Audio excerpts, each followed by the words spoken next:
la parte 65 de esta serie. Estamos en el quinto punto del calvinismo, en la sexta parte. Yo creía que iba a poder despachar esto de la perseverancia de los santos rápido, pero cuando veo como este señor Bodner utiliza los textos para probar que los santos no se van a apartar, pues no me puedo quedar callado, no, tengo que discutirlo, ¿ok? Qué bien. Entonces, pues, ¿qué ocurre? Pues ya llevamos 6 semanas cuestionándome o exponiendo porque esos textos, primero que es innecesario, o sea, el punto número 5 es innecesario, porque si es cierto el punto número 1, la depravación total, y si es cierta la elección incondicional, pues obviamente, o sea, es lógico que no se van a apartar los elegidos si fueron predestinados para salvarse. Entonces, ¿qué ocurre? Bueno, entonces ellos, históricamente, los seguidores del calvinismo contestando a los seguidores de Arminio en el concilio de Dort, pues contestando a los 5 puntos de los arminianos, pues entonces ellos hacen estos 5 puntos para reafirmar la doctrina. Contestarle a los arminianos, ¿verdad? Como yo he dicho aquí, los arminianos eran calvinistas también. Y entonces, pues, enfatizan, entonces desarrollan este punto número 5. Y entonces, pues, vamos a continuar con los textos que ya hemos visto y vamos a ver aquí inmediatamente el siguiente párrafo que voy a discutir. En la maravillosa promesa, de hecho, este párrafo lo comenzamos a discutir el lunes pasado y nos quedamos en el texto de Ezequiel nada más, ¿ok? Digo, en 1 Pedro 1:5, ¿ok? Pero vamos a leerlo de nuevo, ¿ok? En la maravillosa promesa de Jeremías 32:40, Dios ha dicho que preservará a los creyentes de apostasía. Vimos que ahí no está hablando de los creyentes, está hablando de el pueblo de Israel en ese capítulo, y el 30 y el 31. ¿Ok? Y cuando habla de que Dios va a escribir en sus corazones, es cuando los judíos de Israel se conviertan en el milenio, que es cuando va a ocurrir la restauración, y hasta que no haya arrepentimiento de parte de Israel y acepten al Mesías, entonces no se van a cumplir todas estas promesas que hay escritas sobre ellos. Y lo mismo pasa con Ezequiel 11 del 19 al 20, ¿verdad? Cambiar el corazón de piedra, ponerle un corazón de carne, pues todo eso lo discutimos. Dice el exégesis de 1 de Pedro 1:5, donde suena bien calvinista, pero cuando vemos exclusivamente, ¿verdad?, que el contexto todo es mediante la santificación, y sabemos que la santificación se obtiene por la obediencia, así que todo ese análisis está anteriormente. Así que entonces vamos aquí a los últimos 2 versos de este párrafo para ver. Ahí le dije cubrir. Ahora vamos a seguir la segunda de los Corintios 9:8. Está ahí. ¿Qué dice el texto? Y poderoso es Dios para hacer que abunde en vosotros toda gracia, a fin de que, teniendo siempre en todas las cosas todo lo suficiente, abundéis para toda buena obra. Segunda de los Corintios 9:8. Bodner dice aquí, ¿verdad?, que eso tiene que ver con que no te vas a apartar. Bodner quiere que creas que ese pasaje se refiere a la gracia irresistible que te generó para que oyeras el Evangelio. Y claro, Evangelio es que tú eres uno de los elegidos, esa es la buena noticia. Porque Evangelio para el que está elegido para condenarse al infierno, eso no es ninguna buena noticia. Pero bueno, para ellos, para los elegidos, te generó para que él lo creyera y lo aceptara. Esa gracia va a impedir que te aparte. No sé por qué la gracia irresistible tiene que impedir que te aparte, cuando por eso es irresistible en primer lugar. Bueno, cuando vamos al pasaje, el mismo texto dice que la gracia va a abundar para que tengas cosas suficientes para abundar en toda buena obra. Míralo ahí. Teniendo siempre en todas las cosas todo lo suficiente, abundar para toda buena obra. Ok. sea que el pasaje no dice que va a abundar para que no te apartes, no está hablando de eso. Lo segundo es que el capítulo 8 y 9, espero que tengan sus Biblias abiertas, segunda a los Corintios, capítulo 8 y 9, esos dos capítulos no están hablando ni de cómo se salvaron, ni de cómo perseverar. Se está hablando de ofrendar. Miren el 8:4, pidiéndonos con muchos ruegos que les concediésemos el privilegio de participar en este servicio para los santos. El servicio es la ofrenda para llevarla a Jerusalén. ¿Ok? Recuerden que Pablo está hablando de esta ofrenda para los pobres en Jerusalén por el hambre que el profeta Gabo dijo que iba a venir, etcétera, etcétera. ¿Okay? Bueno. Y no solo esto, sino que también fue designado por las iglesias como compañero de nuestra peregrinación para llevar este donativo que es administrado por nosotros para gloria del Señor mismo y para demostrar vuestra buena voluntad, evitando que nadie nos censure en cuanto a esta ofrenda abundante que administramos. Capítulo 8, versos 19 y 20. Y a esa ofrenda es que se refiere Pablo cuando habla de la gracia. De manera que exhortamos a Tito para que, tal como comenzó antes, asimismo acabe también entre vosotros esta obra de gracia. Hablando de la ofrenda, por tanto, como en todo abundáis en fe, en palabra, en ciencia, en toda solitud y en vuestro amor para con nosotros, abundad también en esta gracia, versos 6 y 7 del capítulo 8. ¿Ok?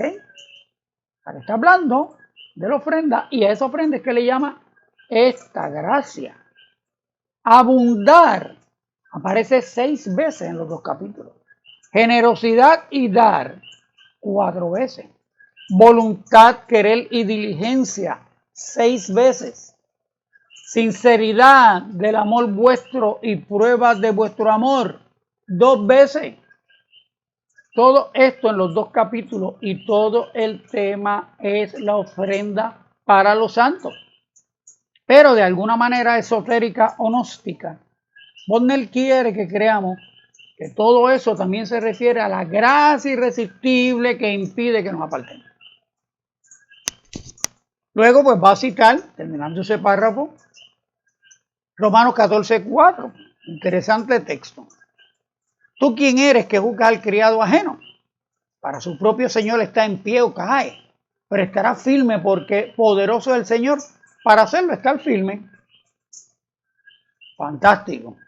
La última frase le da la razón a Bodner. Ahí lo dice, mire, porque poderoso es el Señor para hacerle estar firme. O sea, tú no te preocupes, esos hermanos bochincheros que quieren estar corriendo a todo el mundo y metido en la vida de todo el mundo.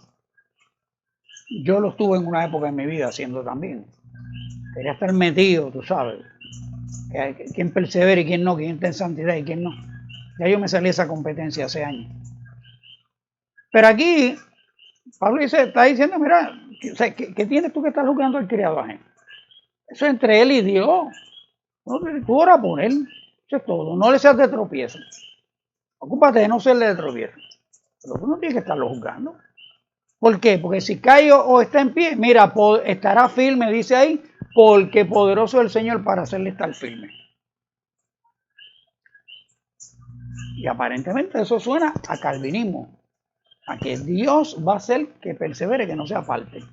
Pero como en hermenéutica he venido diciendo, hacemos preguntas. La pregunta es si todo el que está firme es porque Dios hace que esté firme, o está firme porque desea estar firme y Dios lo ayuda. ¿Me siguen? Esas son las preguntas que vamos a hacer ahí. En el Nuevo Testamento, 13 veces dice que hay que estar firmes. Hay 13 veces, busquen en la concordancia. Hay que estar firmes. Nos toca a nosotros estar firmes. A base de esos 13 textos por todas las cartas de Pablo, ¿verdad? Veamos otros textos sobre la firmeza, a ver cuánto Dios interviene en esa firmeza.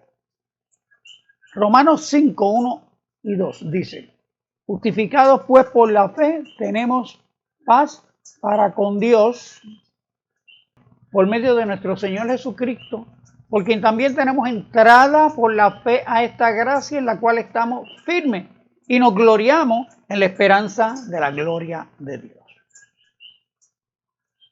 Ahí no dice que por la gracia irresistible estamos firmes en la fe para estar en Jesucristo. No está hablando de eso. Dice que por la fe en Jesucristo tenemos paz para con Dios y tenemos justificación. Míralo aquí. Justificado pues por la fe, tenemos paz para con Dios por la fe, por medio de nuestro Señor Jesucristo, que es el intermediario, por quien también, por Jesucristo, tenemos entrada por la fe. No porque Cristo te coge y te mete, no, porque ve la fe en ti, Jesucristo te mete y te hace estar firme en esta gracia en la cual estamos firmes.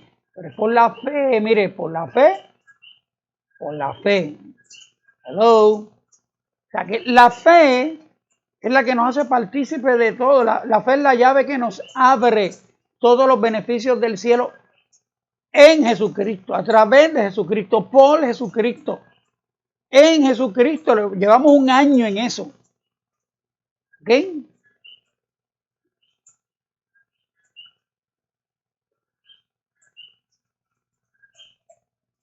Es el tema de toda la carta de los romanos. Somos justificados por la fe en Jesucristo. ¿Ok? Y Pablo dice bien claro, y es por fe para que sea por gracia. O sea, y con ese texto se destruye todo el alegato calvinista de que la fe es una obra humana, es un mérito. No. En Romanos 4:16 dice bien claro que es por fe para que sea por gracia. La gracia funciona con la fe tuya. La gracia no hace funcionar la fe. Tu fe hace funcionar la gracia. ¿Ok? Vamos a ver otro texto que habla de la firmeza. Primera a los Corintios 10:12 dice: así que el que piensa estar firme, mire que no caiga. ¿No caiga de qué? Pues les hacemos preguntas. ¿No caiga de qué? Son los calvinistas, no puedes caer. O si caes temporalmente, ¿no? Pero ¿de qué está hablando aquí? Cuando vemos los versos anteriores, Pablo viene advirtiendo que los israelitas que participaron de todos los milagros en el desierto, muchos quedaron postrados en el desierto, cayeron en un día como 23,000, perecieron por las serpientes, perecieron por el destructor, porque de los más de ellos no se agradó el Señor. Todo eso dice de los israelitas. Y 2 veces dice en esos versos anteriores que estas cosas son ejemplos para que no nos pase como a ellos. Porque está de más. ¿Para qué la advertencia? Si a nosotros no nos va a pasar lo que les pasó a ellos, pues ¿para qué nos va a advertir? 2 veces lo advierte. ¿Okay? Y a eso se refiere cuando habla de no caer. No caer en lo que ellos cayeron o caer por lo que ellos cayeron. Pero Bodnell y los calvinistas quieren que creamos que solo se refiere a caer muertos físicamente y no que se fueron al infierno. ¿Okay? Tanto calvinistas como salvo siempre salvo, cuando se encuentran con estos textos de caer, pues siempre van a colar el argumento. No. Lo que pasa es que eso es, consecuencia en esta vida. Bendiciones que te vas a perder. O bendiciones que vas a perder en el cielo. Vas a entrar al cielo, pero vas a perder unas bendiciones. O eso está hablando solamente de la madurez. Sí, hay montones de pasajes donde se está hablando de la madurez. Pero aquí no está hablando de la madurez de los cristianos, que van a caer en un estado de inmadurez. No. Aquí está hablando serio. Miren, las frases: no codiciemos, ni seáis idólatras, ni forniquemos, ni tentemos al Señor, ni murmuréis, significan que si por casualidad algún predestinado para no resistir la gracia irresistible pecara temporalmente, como ya vimos que explican el pecado de los creyentes, la consecuencia es que mueren físicamente y no espiritualmente. ¿Sí? Ese es como ellos interpretan esas frases. El castigo a esas acciones mencionadas ahí, según los calvinistas, los salvos siempre salvos también, es que, pues mira, van a perder ciertas bendiciones, tú sabes, o caen temporalmente. Pero eso no es lo que dice el pasaje. El pasaje dice que murieron, perecieron, fueron cortados de entre su pueblo. Vamos a ver el pasaje. Primero a los Corintios 10:1, que tengan sus Biblias ahí. Porque no quiero, hermanos, que ignoréis que nuestros padres todos estuvieron bajo la nube. Estuvieron bajo la nube aquella que de día tapaba al pueblo para que el sol no los cocinara. Y todos pasaron el mar. Cuando se abrió el mar rojo, todos ellos vieron ese milagro. Y todos en Moisés fueron bautizados en la nube y en el mar. O sea, simbólicamente ellos participaron de esos milagros. Fueron bautizados, fueron introducidos a... Porque eso, cuando un judío habla de bautismo, está hablando de participación, inauguración, iniciación, pertenencia a. Y todos comieron el mismo alimento espiritual, comieron del maná. Pero eso tiene unas consecuencias espirituales como el de ese maná. Era un milagro diario. 6 días caía el maná y el sexto día caía doble. Entonces, todos comieron el mismo alimento espiritual y todos bebieron de la misma bebida espiritual.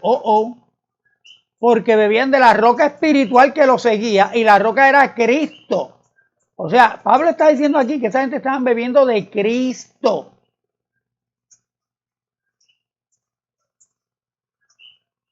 Si lo dejamos ahí y aplicamos teología calvinista, participaron de todo eso porque eran elegidos para salvarse. Pero ¿qué dice ahora Pablo? Pero de los más de ellos, de todos esos que bebieron de Cristo, que fueron bautizados, comieron del alimento espiritual y bebieron de la bebida espiritual, de los más de ellos no se agradó Dios, por lo cual quedaron postrados en el desierto. O sea, con todo eso que hicieron, Dios no se agradó de ellos. Más estas cosas sucedieron como ejemplos para nosotros, para que no codiciemos cosas malas como ellos codiciaron. Ni seáis idólatras como algunos de ellos, según está escrito. Se sentó el pueblo a comer y a beber y se levantó a jugar. Ni forniquemos, como algunos de ellos fornicaron y cayeron en un día 23,000. Ni tentemos al Señor, como también algunos de ellos lo tentaron y perecieron por las serpientes. Ni murmuréis, como algunos de ellos murmuraron y perecieron por el destructor. O sea, todos ellos murieron en el desierto, no entraron a la tierra prometida. No entraron a la promesa. Entonces, claro, los calvinistas dicen, no, ellos murieron físicamente, pero ellos no dejaron de ser pueblo de Dios. Ellos fueron para el cielo.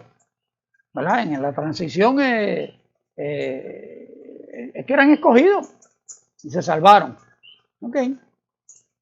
Y estas cosas por segunda vez le acontecieron como ejemplo y están escritas para amonestarnos a nosotros, a quienes han alcanzado los fines de los siglos. Entonces viene el texto 12. Así que el que piensa estar firme, mire que no caiga. Ellos cayeron. Calvinista dice que cayeron físicamente, pero no espiritualmente, porque eran elegidos. Bien.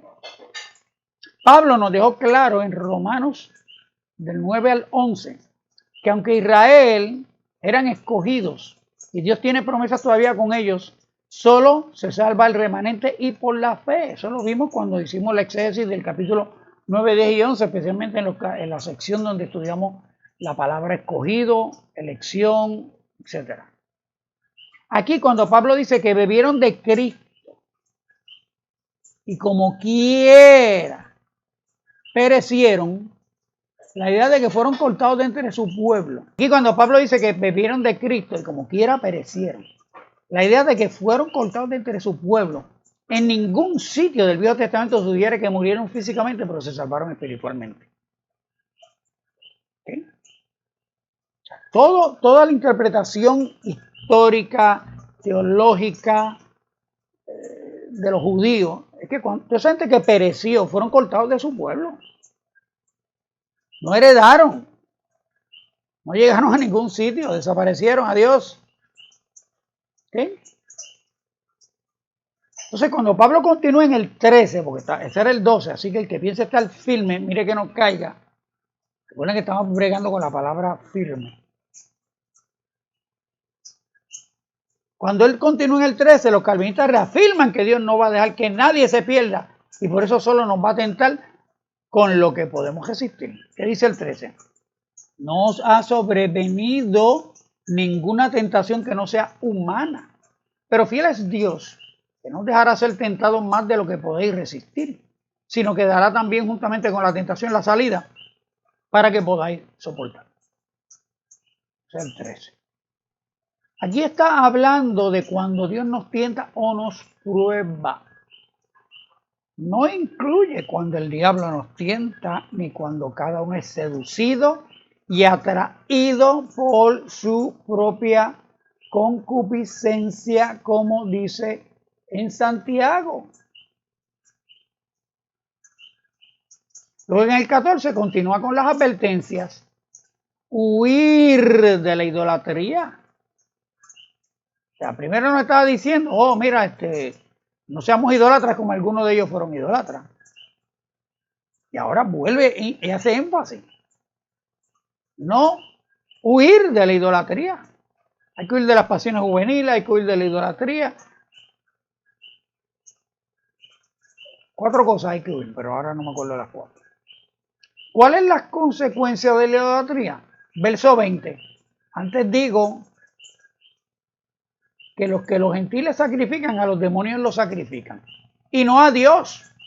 Y no quiero que vosotros os hagáis partícipes con los demonios. No podéis beber la copa del Señor y la copa de los demonios. No podéis participar de la mesa del Señor y de la mesa de los demonios. Os provocaremos a celos al Señor. Somos más fuertes que Él. 1 Corintios del 21 al 10 del 21 al 22, estamos en el mismo capítulo. Espero que tengan sus Biblias abiertas. ¿Okay? Miren.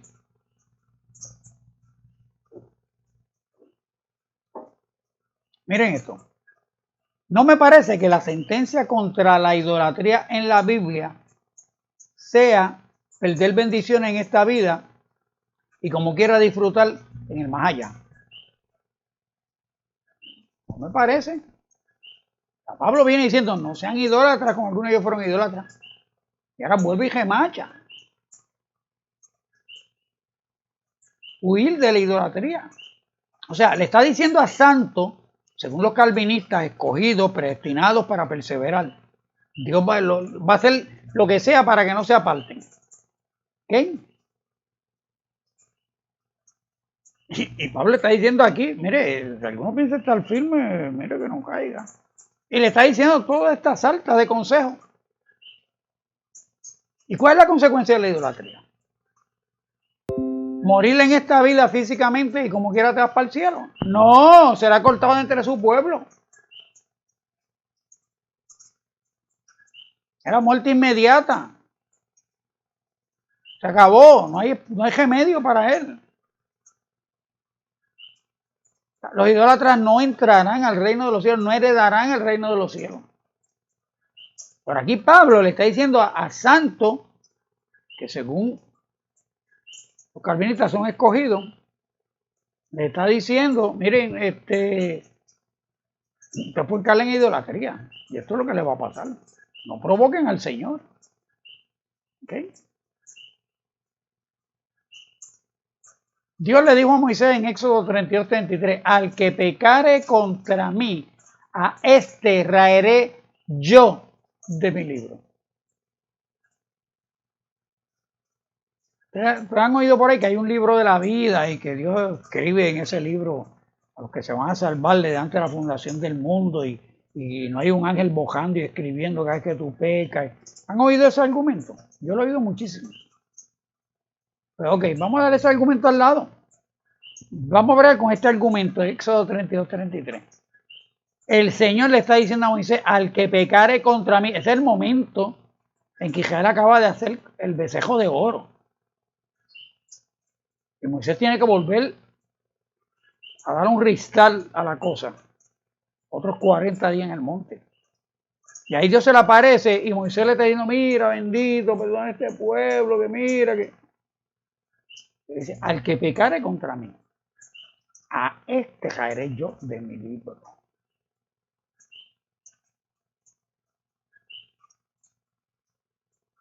O la idolatría no es pecado, o el calvinismo no es correcto. No paremos, una de las dos, ¿ok?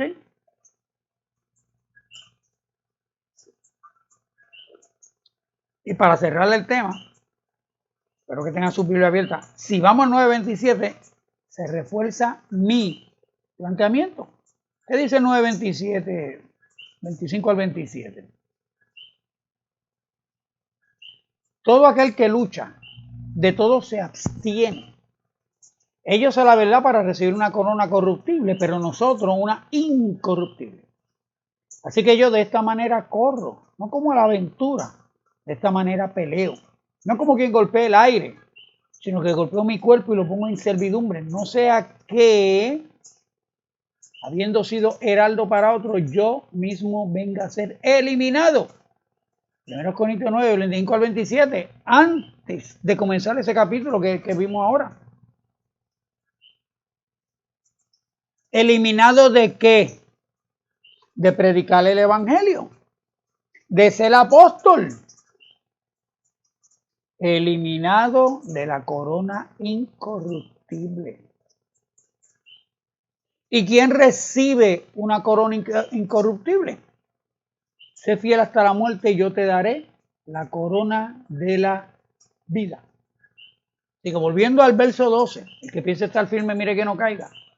No me parece que se refiera a consecuencias temporales en esta vida o andar por el cielo sin una corona.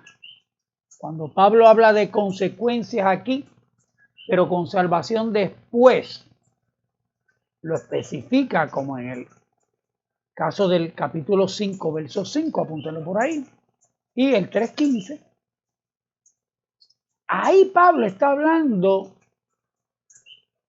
específicamente de castigos, consecuencias malas aquí en esta vida, interrupción en esta vida, pero con una salvación después. ¿Bien? En esos dos pasajes, el 5:5 y el 3:15. Pero aquí en el 9 y el 10, no está hablando de eso. No. Hablando, cometiste esa serie de pecados ahí mencionados, como le pasó a Israel, serás cortado entre tu pueblo, no hereda. Es el vocabulario. Otro texto de firmeza que encontré. Os saluda Epafras, el cual es uno de vosotros, siervo de Cristo, siempre rogando encarecidamente por vosotros en sus oraciones, para que estéis firmes, perfectos y completos en todo lo que Dios quiere. Colosenses 4:12. Epafras está orando, rogando encarecidamente para que estéis firmes, le dice a los hermanos allá en Colosa. Aquí parece que Pablo no había discipulado a Epafras sobre el calvinismo. Pues Epafras todavía no sabía que era innecesario orar por la firmeza de los creyentes, pues como vimos con Bodner cuando cita Romanos 14:4, los creyentes no se apartan porque poderoso es el Señor para hacerlos estar firmes. Epafras no le había llegado esa revelación todavía. Otro texto interesante que me encontré en la concordancia fue Hebreos 3:6. Agájense. Pero Cristo como hijo sobre su casa, la cual casa somos nosotros. Si que tenemos firme hasta el fin la confianza y el gloriarnos en la esperanza. Wow. Apuntaron. Hebreos 3:6. El autor de Hebreos dice que somos la casa de Dios. Sí, que tenemos firme hasta el fin la confianza y el gloriarnos en la esperanza.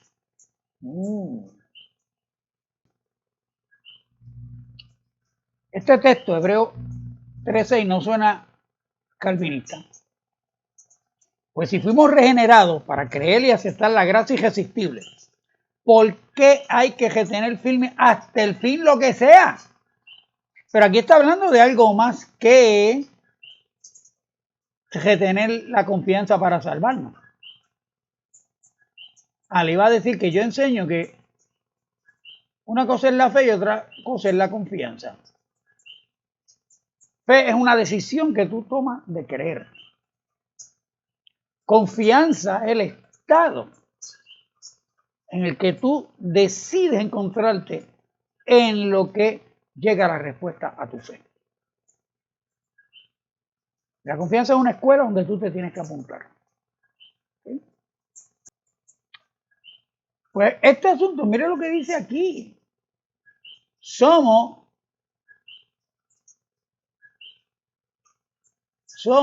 nosotros la casa. Hemos oído que sí, que somos el templo del Espíritu Santo, somos piedras vivas en el templo de Dios. Pero el autor de los Hebreos no sonó muy calvinista porque dice aquí que eso es si retenemos firme hasta el fin la confianza, seguimos cultivando esa confianza, y el gloriarnos en la esperanza, mirando al futuro. En varias ocasiones hemos estado viendo que muchos aspectos de la salvación son futuros, como la adopción, la que es la transformación de nuestros cuerpos, la resurrección, el futuro. Pues aquí está diciendo que hay algo que tenemos que retener hasta el fin. Por eso no es calvinista. Porque si tú estás predestinado para perseverar, pues ¿qué es lo que tienes que retener? No tienes que retener nada. Estamos en Hebreos capítulo 3. Abran sus Biblias ahí. Aquí está hablando de algo más que retener confianza para salvarnos. Está hablando de ser casa de Cristo. Pero se complica más para los calvinistas en los versos del 12 al 14. O sea, si este texto no es calvinista, ¿verdad? Porque aquí dice que tiene que hacer algo para que esto ocurra. Tienes que retener firme hasta el fin. Porque si no retienes hasta el fin, no puede ser la casa de Cristo.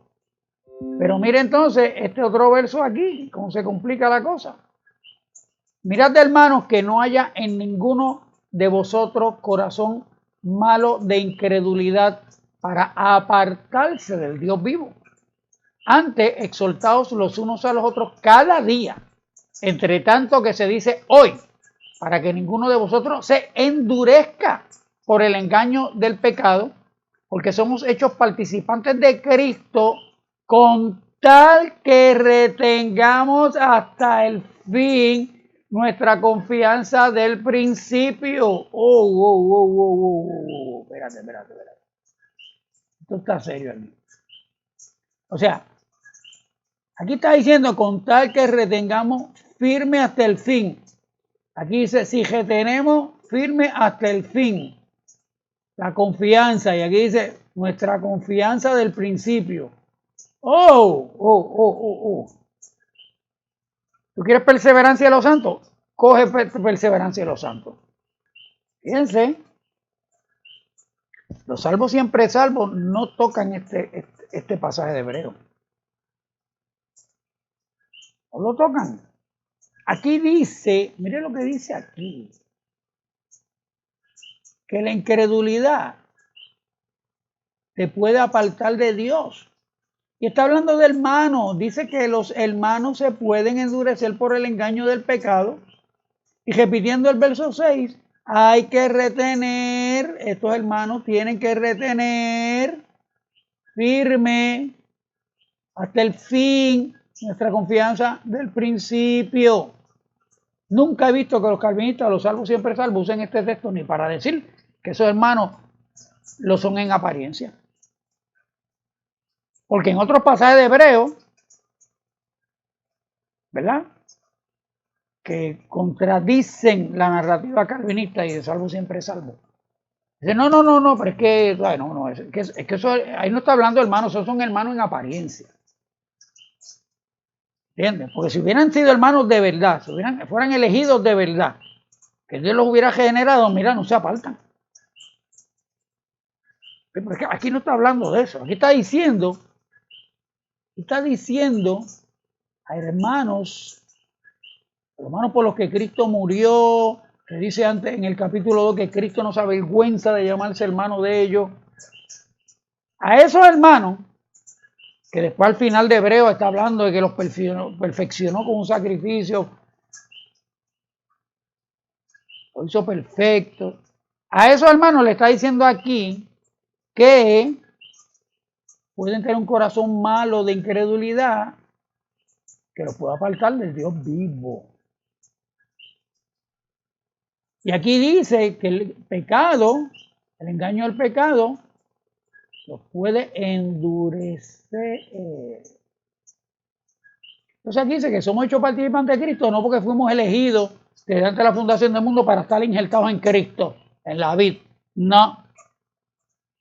Somos hechos participantes de Cristo con tal que tengamos firme hasta el fin nuestra confianza del principio. Esto se me parece a mí más a Juan 3:16, donde dice, para que todo aquel que en él cree, es un verbo continuo, un presente continuo. A mí se me parece más a eso que a la narrativa calvinista y la de los salvos siempre salvos. Este es el problema, o sea, de esto de estar firme. Estar firme en Cristo, o sea, volviendo a Romanos, ¿verdad? Poderoso es Dios para hacerle estar firme, ¿no? Todos estos textos nos dicen que la firmeza tú tienes que mantenerla, tú tienes que ejercitarla, tú tienes que decidirla, tienes que cultivar la firmeza. ¿Okay? A mí todo esto se me parece más a pagarle el precio pentecostal que a la narrativa, la elección calvinista incondicional. O la promesa, algunas de las promesas que usan los salvos siempre salvos para decir que nadie se puede apartar. Entonces yo le he venido diciendo, que eso, ¿verdad?, es un estudio aparte de la carta a los hebreos, algo que yo desarrollo en la serie de la fe. Nosotros vemos en la carta a los hebreos todas estas advertencias contundentes contra la incredulidad. Porque la carta a los hebreos, si algo queda claro en la carta a los hebreos, es que Cristo resolvió lo que el hombre no podía resolver, que era el pecado. Pero lo que no lo dice, pero lo enseña la carta a los hebreos es que lo que Cristo no le resolvió a nadie fue el problema de la incredulidad. Porque el problema de la incredulidad está en manos del hombre, no de Dios. Dios no te va a obligar a creer, como dicen los calvinistas. Si la depravación total es cierta, la depravación total de los calvinistas, pues entonces Dios te tiene que obligar a creer. Pero como vimos que no es cierta la depravación total, ¿entiendes? Es cierta la imposibilidad del hombre en salvarse, pero no es cierta la incapacidad del hombre para creer. Eso lo vimos. ¿Okay? Vayan para atrás. O sea, aquí en Hebreo tenemos ese verso 3 y este verso 2 y 14 de la carta. Hermanos que pueden apartarse del Dios vivo, hermanos que el engaño del pecado los puede endurecer, y hermanos que si quieren ser participantes de Cristo, tienen que retener firme hasta el fin. No es que fueron elegidos, no es que van a participar de Cristo garantizado porque fueron elegidos desde antes de la fundación del mundo. No, no es lo que dice ahí. O sea, el autor de los hebreos no es calvinista. Vamos al siguiente párrafo de Bodner, porque ya terminamos aquel párrafo que comenzamos la semana pasada. Abro la cita de Bodner. Además de todas estas promesas, los calvinistas no saben que la mayoría de las promesas en la Biblia son condicionales, pero bueno.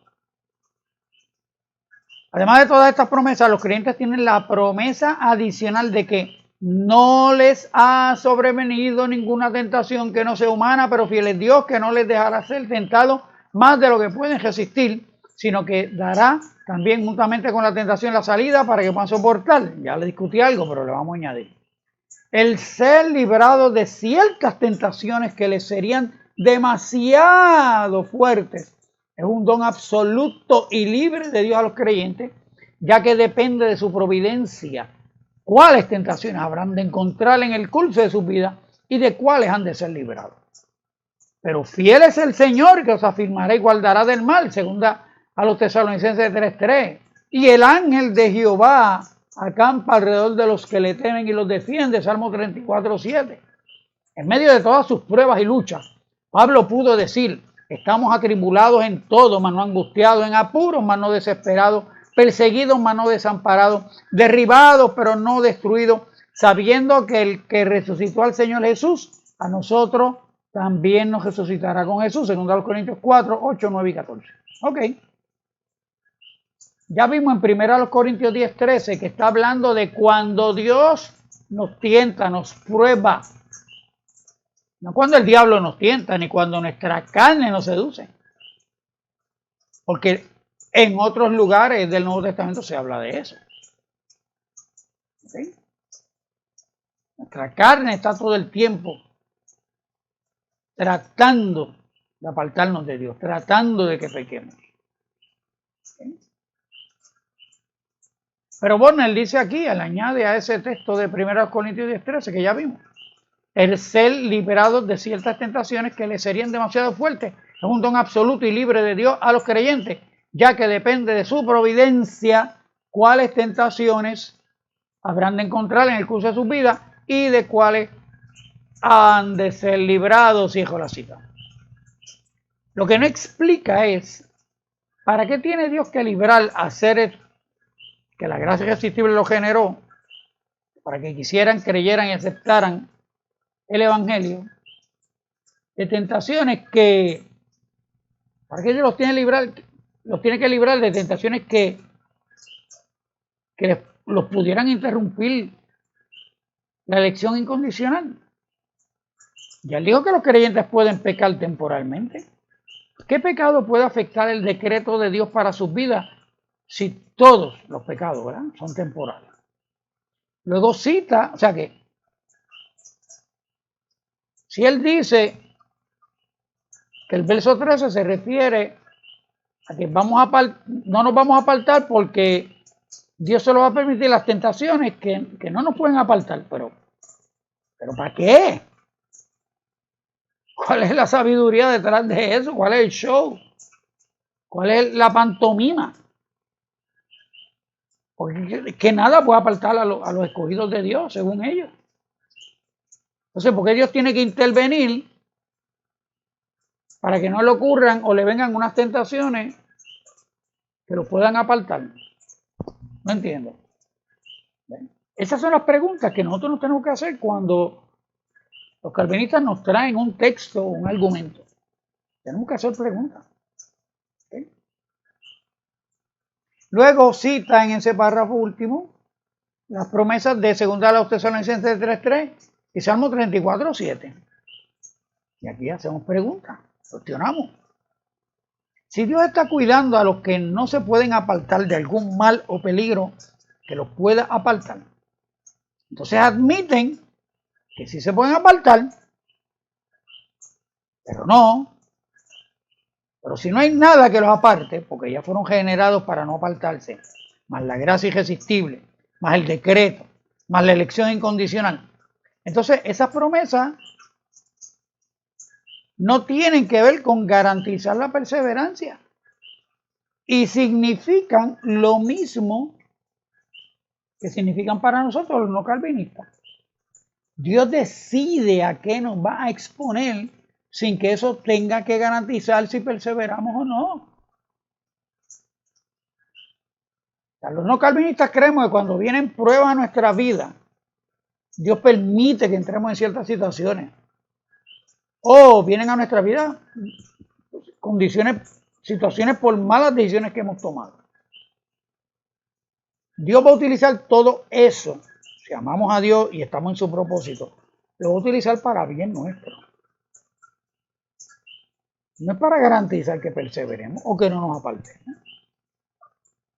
Porque cuando un creyente se endurece por el engaño del pecado, porque practicó pecado en su vida, y no se quiso arrepentir, no quiso venir a la sangre de Cristo, no quiso confesarlo, no quiso apartarse de su pecado, pues ese creyente queda out, fuera.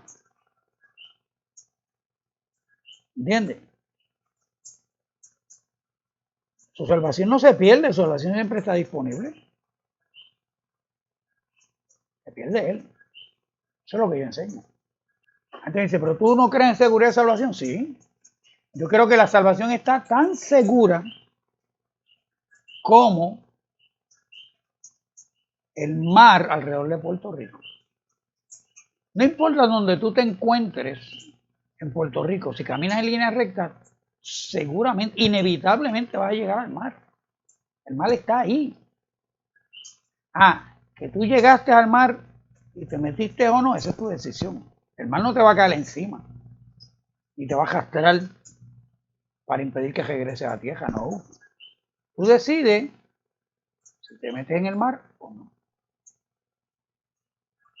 Un cuadrapléjico que nunca va a poder caminar a ninguna parte, nunca ha visto el mar, nunca va a ver el mar. ¿Qué seguridad tiene él de que el mar existe? Bueno, si Jesús viene y le dice, mira, el mar está. Ese cuadrapléjico puede creer y estar seguro del mar, aunque nunca lo haya visto. Y esa fe es la misma fe que Dios le cuenta por justicia a todo el mundo, al judío primeramente y al gentil. Ok. Por último, cita 2 Corintios 4, 8, 9 y 14. Según Monel, como sabemos que Dios nos va a resucitar con Jesús, es garantía de que no nos vamos a apartar. ¿Verdad? Porque eso es lo que dice allí. Mira cómo dice. Sabiendo que el que resucitó al Señor Jesús, a nosotros también nos resucitará con Jesús. Ok. Y como sabemos eso, pues sabemos que no nos vamos a apartar. Porque es inevitable, vamos a ser resucitados con Jesús. No. No.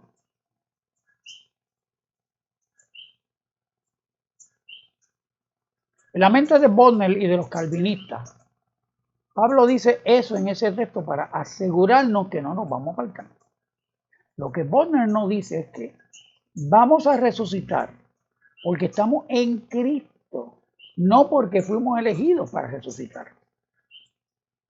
Vimos en Romanos 6 todas las veces que Pablo usa el sí para participar de alguno de los beneficios de estar en Cristo. ¿Se acuerdan que estudiamos el capítulo 6 de los Romanos? Y vimos 7, 8 veces que aparece sí, sí, sí. ¿Ustedes van a tener esto? Sí. ¿Ustedes van a alcanzar esto? Sí. ¿Dios va a hacer esto con ustedes? Sí.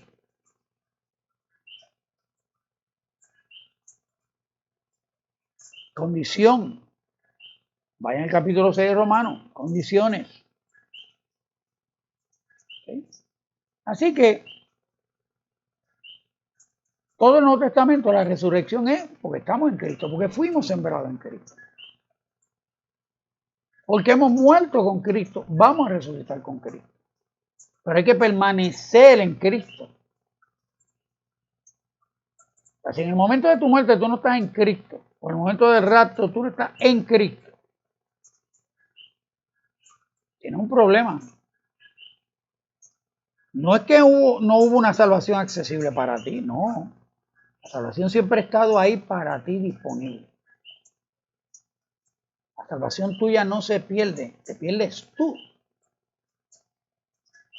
Judas tenía parte en este ministerio.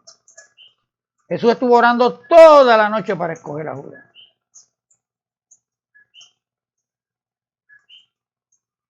Jesús amó a Judas. Jesús guardó a Judas. Como quiera Judas se perdió. Pero dicen hechos que fue la decisión de Judas. Y los tres escritos que hablan de Judas o profetizan de Judas hablan de su traición, no de su perdición.